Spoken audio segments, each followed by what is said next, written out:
ধর্মীয় সংখ্যালঘুদের বাড়িঘর এবং উপাসনালয়ে আক্রমণ হয়েছে। আমরা এটা তীব্র নিন্দা জানাই। সংখ্যালঘু সম্প্রদায়ের পাশে ধর্ম মন্ত্রণালয় সব সময় আছে, আগেও ছিল, এখনও আছে, আগামী দিনেও থাকবে।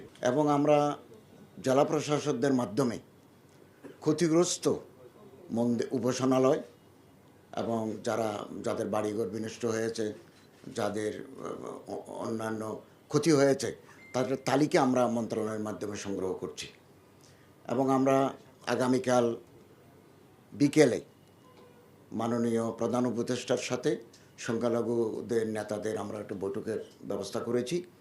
ওখানে আমরা আরও বিস্তারিত কথা শুনব এবং আমরা অর্থ মন্ত্রণালয়ের সাথে যোগাযোগ রেখে ক্ষতিগ্রস্তদের আর্থিক সাহায্য আমরা কতটুকু করতে পারি সে বিষয়ে আমরা কালকে একটু সিদ্ধান্ত নেব।